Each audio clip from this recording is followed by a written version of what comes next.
Nous sommes le jeudi 12 juin, soyez les bienvenus sur Radio JM et c'est notre rendez-vous mensuel, le journal économique en partenariat avec l'UPE13. J'ai le plaisir ce matin d'accueillir son président Jean-Luc Chauvin, bonjour. Bonjour Elsa. On est ravis de vous retrouver après quelques temps d'absence. Maurice Wolf est venu bien évidemment faire le journal. Bon, ça y est, là vous restez avec nous jusqu'à cet été ? Je reste avec vous le plus possible, mais Maurice est un très bon représentant, il explique très bien l'économie. Très pédagogue en effet. Alors on a pas mal de sujets à voir ensemble ce matin. On pourrait commencer, si vous le voulez bien Jean-Luc Chauvin, par la réforme des régions. Ça a été donc dans le cadre d'une réforme territoriale, l'idée était de passer à moins de régions, de passer de 22 à 14, mais bon, l'UPE13 ne semble pas vraiment satisfait par ce qui s'est passé. Et l'UPE parle, je cite, d'opportunités ratées pour la région Provence-Alpes-Côte d'Azur. Pourquoi, Jean-Luc ? C'est assez simple. Le fait que les régions se regroupent, c'est une bonne chose si on veut s'organiser différemment, faire des économies à l'État et au fond mieux s'en sortir. Si on veut un petit peu quelque part se rendre plus agile, comme les autres pays européens, il faut qu'on crée des grandes régions. Donc le fait de diminuer de 22 à 14, c'est pas mal. Nous, on aurait espéré passer même à 8, comme la plupart des grandes entreprises françaises où l'État sont organisées en 8 régions.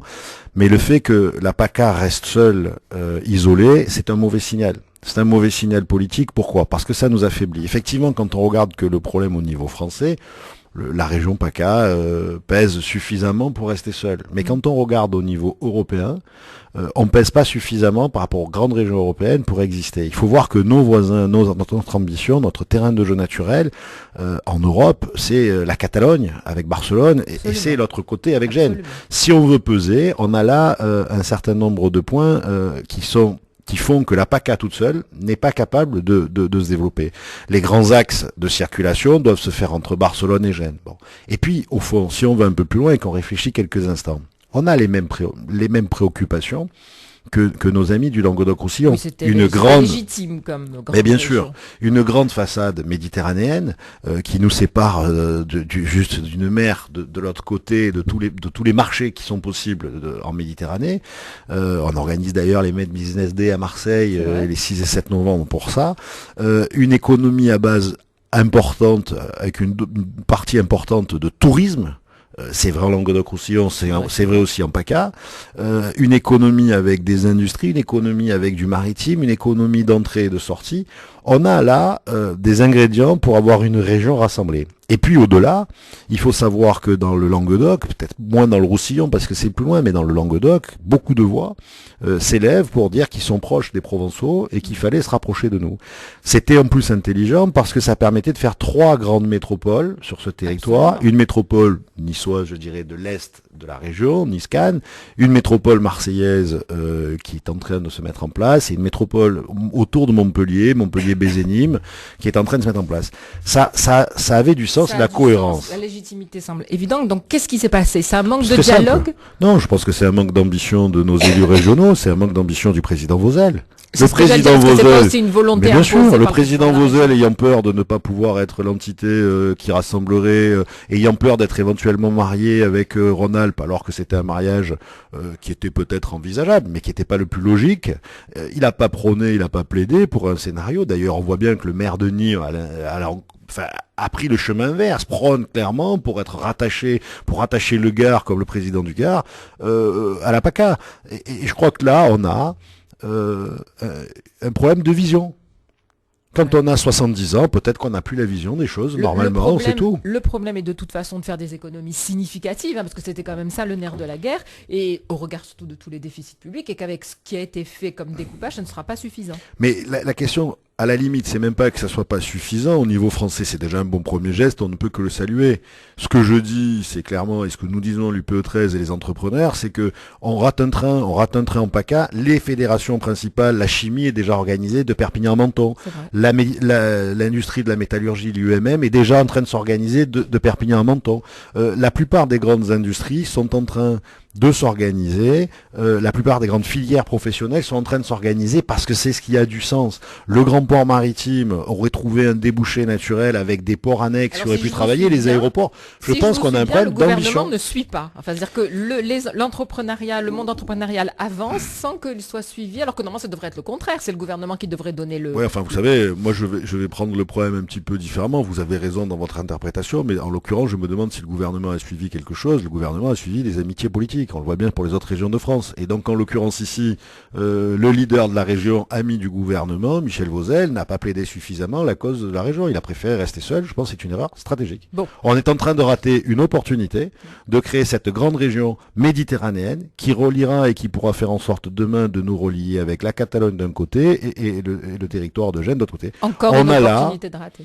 C'est pas fini, parce que Manuel Valls a dit très justement que c'était encore discutable. Oui. C'est pour ça qu'on monte au créneau et qu'on fait. C'est pour ça qu'on dit au président Vauzel, Monsieur le Président, ne soyez pas frileux. On est à vos côtés. Voyez ce qui se passe. Je pense que vous avez peut-être pas observé la cartographie de ce qui est en train de se passer au niveau de l'économie. Les chambres de commerce veulent se rapprocher. Et puis au fond, quand on est d'Arles, comme le président Vauzel, on sait très bien que le bassin naturel d'Arles va de Avignon jusqu'à Nîmes. Évidemment. Donc on ne peut que vouloir, on ne peut que plaider, on ne peut que vouloir rassembler cette région. La question qui se pose, si on est très honnête, c'est un petit peu pour l'extrémité, pour le Roussillon, pour Perpignan. Mais moi, j'ai beaucoup d'amis qui sont de Perpignan. J'ai beaucoup d'amis qui sont de Perpignan. Leur premier choix, soyons très clairs, ça serait d'être dans la Catalogne. Oui, bien sûr. Et ensuite, sinon, il y a un grand nombre d'entre eux préfèrent être rejoints. On peut pas non plus diviser, on peut pas non plus couper cette région et la diviser. Enfin, c'est plus complexe. C'est des règles qu'on s'est données. Mais un grand nombre moi, je vois un grand nombre d'amis de Perpignan préférer être avec nous. Alors, autre sujet, alors là, c'est plutôt, puisque justement, vous parlez de ces idées, de défendre ces rapprochements. Justement, ce soir a lieu votre assemblée générale, celle de l'UPE 13, avec pour thème, le titre, c'est Tous PME. Alors, c'est un grand rendez-vous militant qui a lieu chaque année. Et ce soir, donc, à 18h au Palais des Congrès du Parc Chanot, à Marseille, vous allez vous retrouver avec cette priorité donnée aux TPE-PME. Pourquoi, Jean-Luc Chauvin ? Alors, c'est bien parce que la lecture du titre fait parler. Elle fait oui, tous PME, on se dit, tiens, et les autres ? Tous PME, c'est d'abord un état d'esprit. C'est d'abord un état d'esprit qui concerne aussi bien les petites entreprises que les grandes entreprises. C'est un fameux état d'esprit qui nous oblige en permanence à nous adapter. Vous savez, une grande entreprise, avant d'être grande entreprise, elle était d'abord petite. On commence petit, on grandit ensuite. Elle était petite, elle a grandi. Ce qui nous manque énormément en France, mais ce qui nous manque cruellement dans cette région, c'est des entreprises, des grandes PME et des entreprises de taille intermédiaire, des ETI et des PMI. Voilà.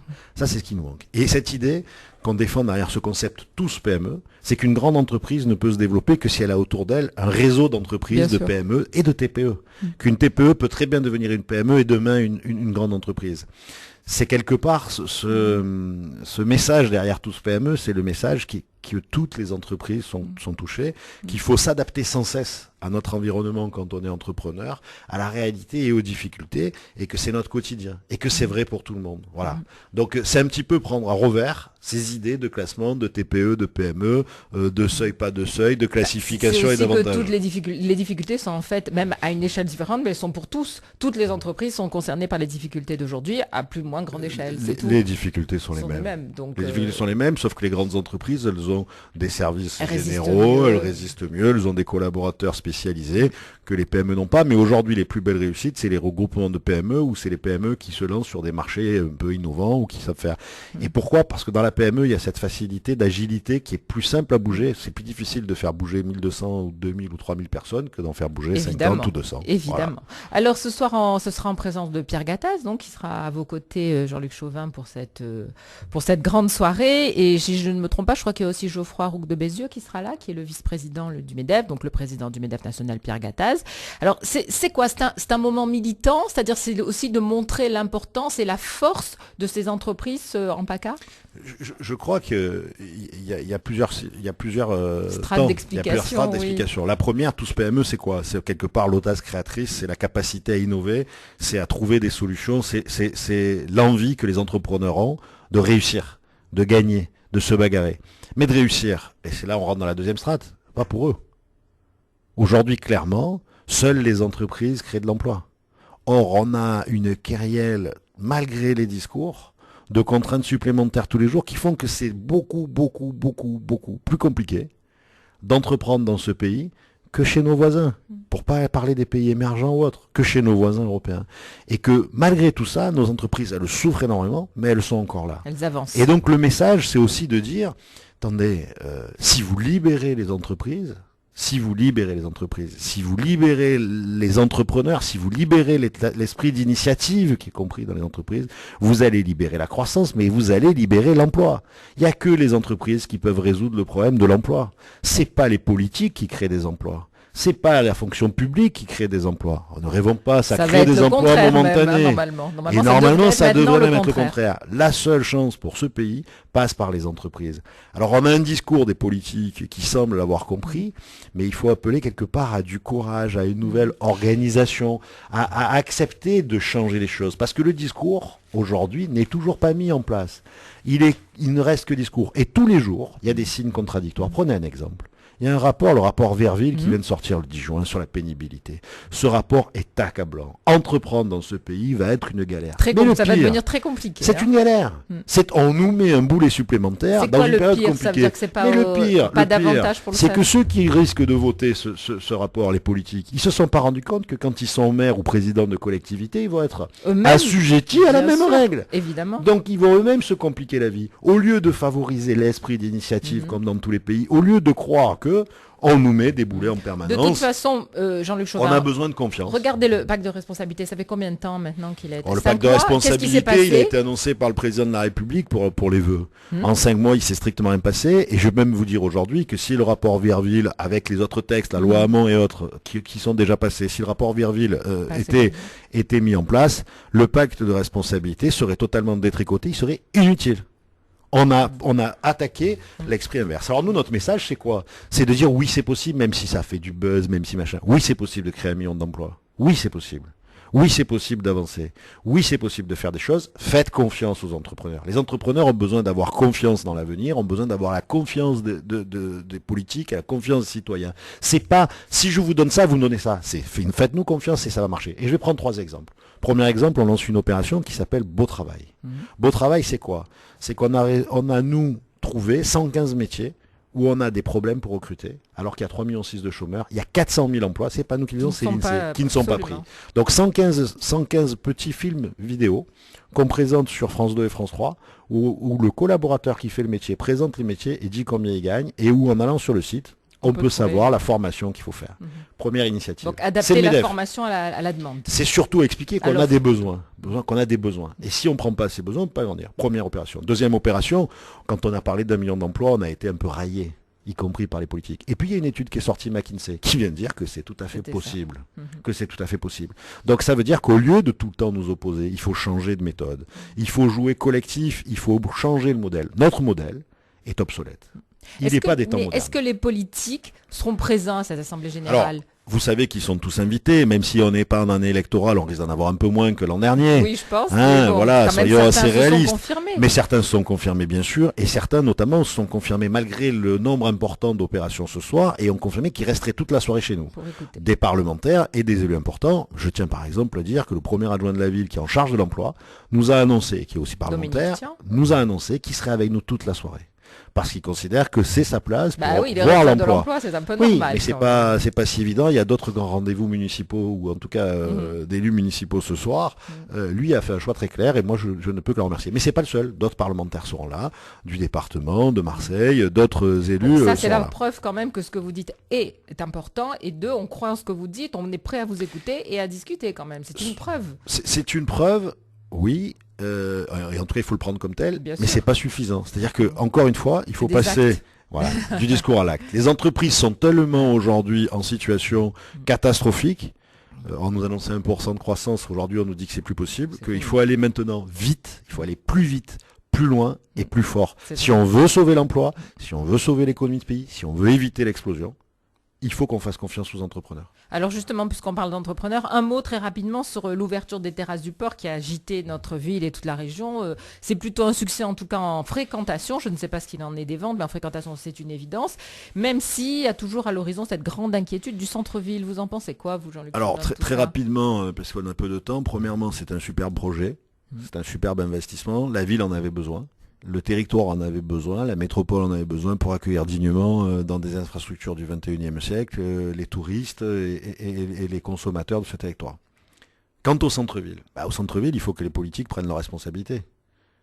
Il faut qu'ils prennent leurs responsabilités. Ils ne peuvent pas imaginer un seul instant que laisser le centre-ville tel qu'il était il y a 20 ans c'est en amont face à un centre-ville. Oui, probablement. Il ne fallait pas attendre que les terrasses écoutez, s'ouvrent. probablement c'est en amont, mais force est de constater que ça fait plus de 2 ans qu'on essaie d'œuvrer, nous, pour la création d'une association de la zone du centre-ville, de la zone touristique. On a œuvré, nous, entrepreneurs, pour la création de l'ouverture du dimanche, mais qu'en échange de quoi, ça fait 2 ans que Solange Biaggi, on va donner des noms, Solange Biaggi, qui est adjointe au commerce de la ville de Marseille, fait tout pour ne pas participer. Fait tout pour mettre des bâtons dans les roues. Alors je pense que c'est pas le problème de Solange Biaggi, c'est pas le problème, c'est que sur ce territoire comme ailleurs, les politiques et le monde économique ne se comprennent pas et se défient tentant. Parce qu'au fond, Solange Biaggi, qui est adjointe au commerce, elle est parfaitement d'accord avec les objectifs qu'il visait, qui est celui d'attirer des clients, qui est celui de faire en sorte que ça bouge et autres. Mais il faut s'en donner les moyens. Mais il faut juste qu'on arrive à se comprendre. On se rend compte sans arrêt depuis 2 ans, on a perdu 2 ans. On a perdu 2 ans parce que tous les autres acteurs, chambres de commerce, associations de commerçants, tout le monde est prêt à venir. Mais il manque quand même l'acteur essentiel. C'est la ville de Marseille. Et la ville de Marseille, c'est pas la ville en elle-même. C'est l'élu. Non, mais c'est l'élu. Mais tant pis, c'est pas grave, il faut dire les choses. C'est l'élu à la ville de Marseille. Mais c'est juste un problème. C'est pas un problème de vision, c'est pas un problème de volonté, parce que là-dessus, on ne peut être que d'accord. Alors c'est quoi? C'est juste un problème d'initiative, de prérogative. C'est le passage à l'acte, parce qu'on a cette vraie difficulté dans nos entreprises, quand on prend une décision, on la met en application. Dans la vie politique, souvent on prend une décision, mais ça prend longtemps avant que ça soit mis en application. C'est une question financière, parce que la première chose à faire, ce sont des travaux dans ce centre-ville. Alors, bien évidemment, il y a aussi des travaux à faire. Ça, je dirais que ça a été acté, en tout cas je l'espère, pendant la campagne municipale, il y a eu des engagements. Et on va rester sur ce type-là d'engagement, comme sur les autres, très très vigilants, à ce que les engagements qui ont été pris, et notamment par ceux qui sont élus, parce que les autres finalement, ils ne sont pas élus, donc ça sert à rien, mais par ceux qui sont élus, soient réalisés très vite. Je sais de ce côté-là que certains commencent à travailler. On a déjà commencé à rencontrer Didier Parakian, qui est en charge économie, Dominique Tian, qui est en charge emploi, Dominique Vlasto, qui est en charge du tourisme, et on a continué à rencontrer et à travailler Solange Biaggi pour le commerce. Je sais de ce côté-là que les sujets devrait avancer rapidement, mais il faut qu'on soit conscient qu'on est dans un schéma où il faut jouer tous ensemble, c'est du gagnant-gagnant. Enfin, ceci étant dans le politique tout seul ne peut plus rien faire. Par contre, c'est lui qui a la signature pour débloquer un certain nombre de choses. Donc il doit faciliter, ça doit être un facilitateur, il doit comprendre les sujets, et il doit faciliter ce que lui demandent les entreprises, qui elles savent ce dont elles ont besoin. Les commerçants sont des entrepreneurs. Du premier plan pour la ville. Ils animent la ville. Ceci étant, Jean-Luc Chauvin, aujourd'hui, les premiers chiffres que l'on a ne notent pas une baisse très significative des ventes en centre-ville par rapport aux terrasses du port. Heureusement. Donc c'est quand même une bonne nouvelle. C'est une très bonne nouvelle. En multipliant l'offre, on peut aussi multiplier la demande et des gens peuvent venir plus nombreux acheter ici à Marseille dans les différents lieux. Deux remarques. Bien sûr qu'on va tirer des gens de l'extérieur. Bien sûr que c'est une bonne nouvelle. Mais prenons garde à crier victoire trop tôt. Évidemment. Parce que si on ne modernise pas notre centre-ville, il y a un tel gap entre les installations, les infrastructures du XXIe siècle et celles du XXe que l'on va avoir une difficulté. Ça veut dire qu'il faut repenser notre politique d'aménagement, ça veut dire qu'il faut repenser notre politique de stationnement, en tout cas de prix des stationnements. Ça veut dire qu'il y a un certain nombre de choses à faire. On a tout à fait les moyens dans un laps de temps qui s'ouvre relativement rapide de traiter ces problèmes et de faire en sorte que ça soit gagnant-gagnant. Voilà. Pour terminer ce journal économique avec vous, Jean-Luc Chauvin, on voulait évoquer les effets de seuil. Alors, on va rappeler bien sûr à nos auditeurs de quoi il s'agit. Les seuils, par exemple, à partir de 50 salariés, on doit avoir un comité d'entreprise, donc il y a des syndicats entrent à l'intérieur des entreprises, et ce qui fait que très souvent, l'entreprise reste à 49 et s'empêche d'intégrer un nouveau salarié dans l'entreprise pour ne pas passer ces fameux seuils. Et ça a donc un effet sur le quotidien de l'entreprise, et c'est donc des freins à l'emploi pour les PME. Alors, pour être très clair, il y a 2 seuils qui sont en cause actuellement, le seuil de 10 et le seuil de 50. Quand on passe à 50, c'est plus de 250 nouvelles obligations qui rentrent sur l'entreprise. Donc vous entendez toute la journée dire des chefs d'entreprise, quand on est 48, on ne veut pas aller au-delà, ou 49, on ne veut pas aller au-delà pour 50. Le ministre du Travail, très pragmatiquement, François Rebsamen, a proposé d'étudier lors de la conférence sociale du début juillet la suppression de ces seuils ou la mise en sommeil d'un certain nombre de choses. Qu'on soit clair, si c'est un effet de parole uniquement de dire je supprime le seuil mais qu'on laisse les contraintes, c'est temps perdu, inutile. Si c'est une véritable remise à plat des contraintes, c'est très utile. Mais vous avez pu observer qu'à peine avait-il déclaré ça la semaine dernière, une partie des députés de la majorité faisait une motion pour expliquer que c'était scandaleux. La réalité, c'est quoi?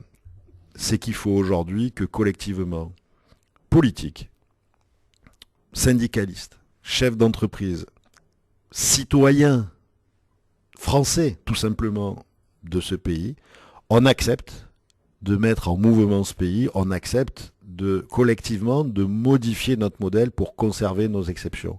Voilà, si on n'est pas capable, si on reste dans des jeux de rôle, si chacun veut continuer à tirer la couverture, lui, si on reste sclérosé, ce que l'on est depuis 40 ans, qu'on n'est pas capable de s'adapter au temps moderne, qu'on n'est pas capable de s'adapter à la nouvelle vision du marché, qu'on n'est pas capable de s'adapter à l'espace numérique, les entrepreneurs que nous sommes ont beau avoir une créativité exceptionnelle en France, parce qu'il y a une créativité exceptionnelle ici, a beau avoir une volonté hors du commun, cet esprit d'entreprendre, ça ne pourra pas suffire. Moi, je voudrais dire juste en conclusion, peut-être parce que c'est la conclusion pour vos auditeurs, 2-3 choses. Les entreprises ne sont pas les ennemis de la France. Elles en sont la force. Les entreprises ne sont pas les vaches à lait de la France. Elles en sont la locomotive. Et les entreprises ne sont pas les adversaires des Français. Elles sont leur source de revenus. Elles sont les alliés objectifs de la relance et de l'emploi. Elles sont les alliés objectifs des salariés et de la création d'emplois. Voilà, quand on aura compris ça dans ce pays, et quand on se mettra tous autour de la table, sans jeu de rôle, sans habits, mais simplement pour faire réussir ce pays, donc avec des principes simples, je pense qu'on pourra gagner. Donc c'est à peu près simple. Ce qu'on va dire ce soir au Parc Chano, aux entrepreneurs qui seront là, on sera plus de 1600, mais aussi aux politiques qui seront là, mais aussi à la presse, parce qu'il y en a la presse nationale, on a la chance d'avoir la presse locale régulièrement, mais la presse nationale vient avec Pierre Gattaz, il y a 8 journalistes nationaux qui sont présents pour l'accompagner. C'est que les entrepreneurs ont un problème de confiance, pas de confiance, mais de confiance en ce pays, de confiance en l'avenir, et qu'il manque pas grand-chose pour y arriver. Il faut simplement qu'on agisse vite, fort, et tout de suite. Et voilà, il faut qu'on soit capable de faire ça. Merci beaucoup. Merci beaucoup pour cette belle conclusion, Jean-Luc Chauvin. Vous restez avec nous jusqu'à la fin de ce journal.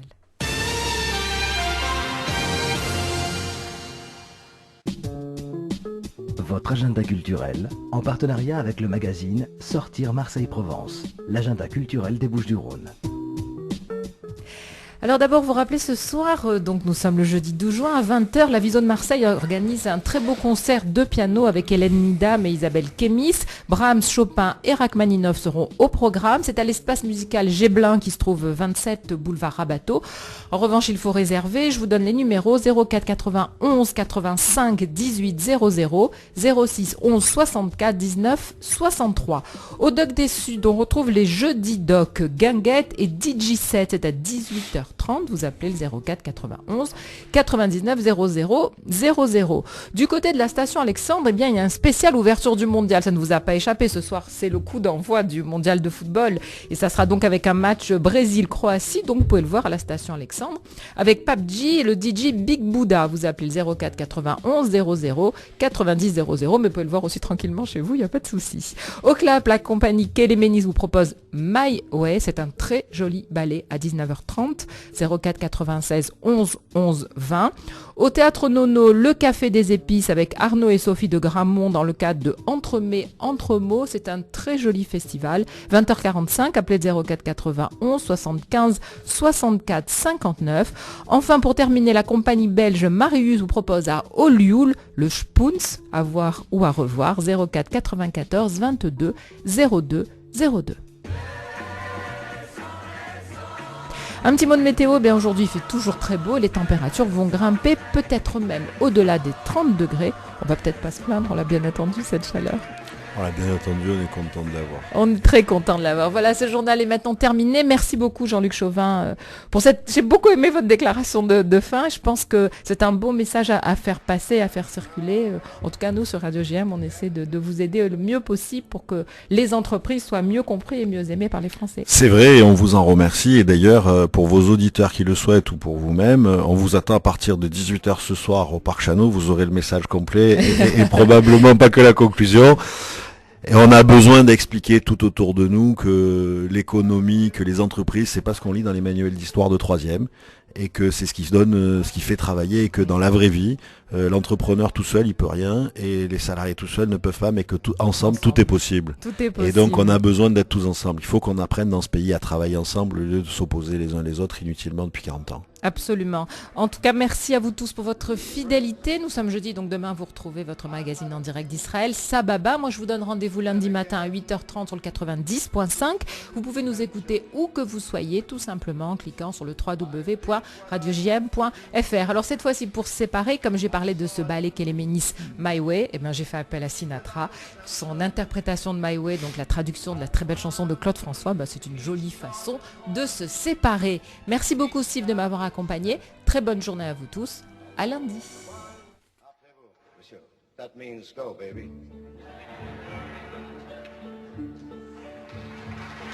And now the end is near, and so I face the final curtain. My friend, I'll make it clear. I'll state my case, of which I'm certain. I've lived a life that's full. I've traveled each and every highway, and more, much more than this, I did it my way. Regrets, I've had a few, but then again, too few to mention. I did what I had to do. I saw it through without exemption. I planned each charted course, each careful step along the byway, and more, much more than this, I did it my way. Yes, there were times, I guess you knew, when I bit off more than I could chew. And through it all, when there was doubt, I ate it up, then spit it out. I grew sore through it all, and did it I've loved, I've laughed and cried, I've had my fill, my share of losing. But now as tears subside, I find it all so amusing to think I did all that, and may I say, not in a shy way, no, no, not me, I did it my way. For what is a man, what has he got, if not himself, then he has